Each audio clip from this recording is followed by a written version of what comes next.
Big boss Kannada season 12ರ ಹೈಲೈಟ್ಗಳಲ್ಲಿ ಗಿಲ್ಲಿ ಕೂಡ ಒಬ್ರು.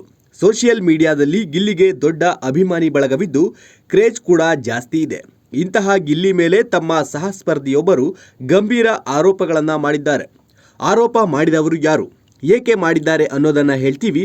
ಅದಕ್ಕೂ ಮೊದಲು ಬಾಸ್ ಟಿವಿ ಕನ್ನಡ ಚಾನಲನ್ನು ಸಬ್ಸ್ಕ್ರೈಬ್ ಮಾಡಿ. ಗಿಲ್ಲಿ ಜೊತೆಗೆ ಬಿಗ್ ಬಾಸ್ ಮನೆಯಲ್ಲಿ ಕೆಲ ವಾರಗಳ ಕಾಲ ಇದ್ದು ಎಲಿಮಿನೇಟ್ ಆದ ಸ್ಪರ್ಧಿಯೇ ಈ ರೀತಿ ಶಾಕಿಂಗ್ ಆರೋಪ ಮಾಡಿದ್ದಾರೆ. ಬಿಗ್ ಬಾಸ್ನಿಂದ ಹೊರಗೆ ಬಂದ ಮೇಲೆ ಗಿಲ್ಲಿ ವಿಡಿಯೋ ನೋಡಿದೆ. ಆ ವಿಡಿಯೋದಲ್ಲಿರುವುದಕ್ಕಿಂತಲೂ ಹೆಚ್ಚು ಕೆಟ್ಟ ಮಾತುಗಳನ್ನು ಗಿಲ್ಲಿ ಆಡಿರುವುದನ್ನು ನಾನು ಕೇಳಿದ್ದೀನಿ. ಅವನು ಎಲ್ಲರಿಗೂ ಇರಿಟೇಷನ್ ಮಾಡಿದ್ದಾನೆ, ಎಲ್ಲರೊಂದಿಗೂ ಅಸಭ್ಯವಾಗಿ ಮಾತನಾಡಿದ್ದಾನೆ, ಕಳ್ಳತನ ಮಾಡಿದ್ದಾನೆ. ಗಿಲ್ಲಿ ಎಷ್ಟು ಕೆಟ್ಟವನು ಅಂದರೆ ಲೈಫಲ್ಲಿ ನಾನು ಅವನಷ್ಟು ಕೆಟ್ಟವನನ್ನ, ಕೊಳಕನನ್ನ, ಕಳ್ಳನನ್ನ ನೋಡೇ ಇಲ್ಲ ಎಂದಿದ್ದಾರೆ ಡಾಕ್ ಸತೀಶ್. ಹೊರಗಡೆ ಗಿಲ್ಲಿ ಬಗ್ಗೆ ಜನ ಮರಳೋ ಜಾತ್ರೆ ಮರಳೋ ಎನ್ನುವಂತೆ ಇದ್ದಾರೆ. ಗಿಲ್ಲಿ ಬಗ್ಗೆ ಕಾಮಿಡಿ ಮಾತ್ರ ತೋರಿಸುತ್ತಿರುವುದರಿಂದ ಅವನನ್ನು ತುಂಬ ಒಳ್ಳೆಯವನು ಅಂದುಕೊಂಡಿದ್ದಾರೆ. ಆದರೆ ಗಿಲ್ಲಿ ಕೆಟ್ಟ ಮಾತುಗಳನ್ನು, ಬೇರೆಯವರಿಗೆ ಅವಮಾನ ಮಾಡುವ ಮಾತುಗಳನ್ನು ಆಡಿದ್ದಾನೆ. ನಾವು ಯಾರೂ ಮಾತನಾಡುವಂತಿಲ್ಲ, ಅವನೇ ಮಾತನಾಡಬೇಕು ಅನ್ನೋದು ಗಿಲ್ಲಿ ಉದ್ದೇಶ. ನನ್ನ ಬಿಟ್ಟು ಬೇರೆ ಯಾರೂ ಮಾತನಾಡಬಾರ್ದು ಅಂತಾನೆ.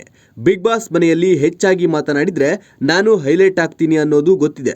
ಎಲ್ಲ ಕಂಟೆಂಟ್ ಇವನೇ ತಿಂದುಕೊಳ್ತಾನೆ. ಇತ್ತೀಚೆಗೆ ಡಾಕ್ ಸತೀಶ್ ಬರಿಗೈನಲ್ಲೇ ಟಾಯ್ಲೆಟ್ ತೊಳೆದಿದ್ದ ವಿಡಿಯೋ ವೈರಲ್ ಆಗಿತ್ತು.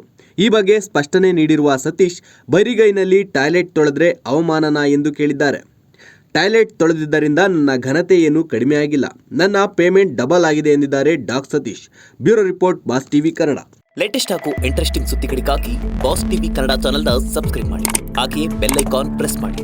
ಇದರ ಜೊತೆಗೆ ಫೇಸ್ಬುಕ್, ಇನ್ಸ್ಟಾಗ್ರಾಮ್, ಎಕ್ಸ್ನಲ್ಲೂ ಮಿಸ್ ಮಾಡದೆ ಫಾಲೋ ಮಾಡಿ.